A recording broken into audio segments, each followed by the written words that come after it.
दस्तूर न्यूज में आपका इस्तकबाल है। देखिएगा आज की ये खबर।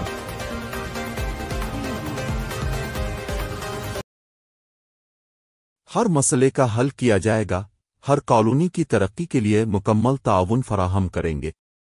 काजी पेट के कार्ड पीकोंडा पुल का रुकन असेंबली नैनी राजिंदर रेड्डी का मुआयना। वरंगल हल्के मगरिब के MLA श्री नैनी राजिंदर रेड्डी ने कहा है कि अवामी बुनियादी सहूलतों और तरक्कियाती प्रोग्रामों में हुक्काम की लापरवाही बर्दाश्त नहीं की जाएगी। उन्होंने कहा कि हर कॉलोनी की तरक्की के लिए मुकम्मल ताउन फराहम किया जाएगा। जुमेरात को उन्होंने ओहदेदारों के साथ काजी पेट के किपीकोंडा पुल का मुआयना किया, जो कई सालों से जेर तामीर है।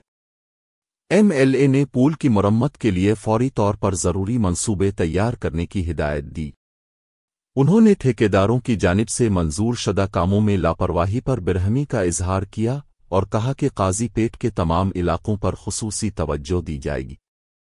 उन्होंने ये भी ऐलान किया कि आने वाले दिनों में वो ओहदेदारों के साथ हल्के के तमाम डिवीजन्स का दौरा करेंगे और फील्ड लेवल पर जायजा लेंगे।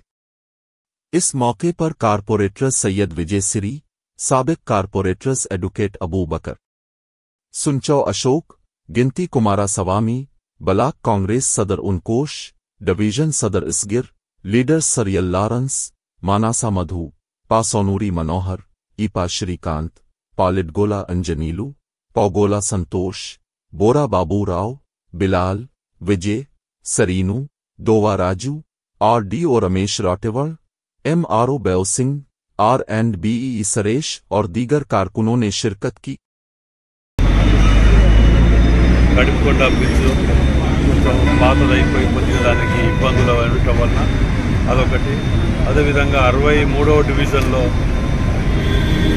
గతంలో కట్టవలసిన కలవట్టుని టెండర్లకు రాకపోవటం, నిర్లక్ష్యం వల్ల చేయలేకపోయింది. ఇప్పుడు అది కూడా విజిట్ చేసి వాటిని త్వరలోనే కంప్లీట్ చేసే విధంగా చర్యలు తీసుకుంటానికి పట్టణంలో కొన్ని డివిజన్లు తిరగడం జరుగుతుంది.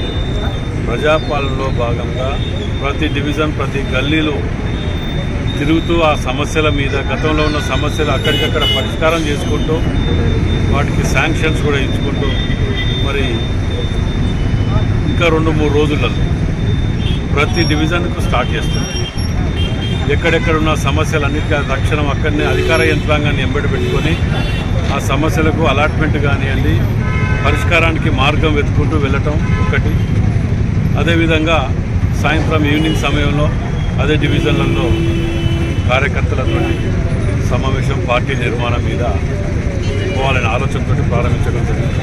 అందులో భాగంగానే ఇవాళ 47వ డివిజన్, 63వ డివిజన్ రావడం జరిగింది. మరి ప్రజలు కూడా అందరూ సహకరించాలి, మన అభివృద్ధికి అందరూ మనిషికి చెయ్యి వేసి తోడ్పాటుగా ఉండాలి. కొందరికి ఇబ్బంది అయినా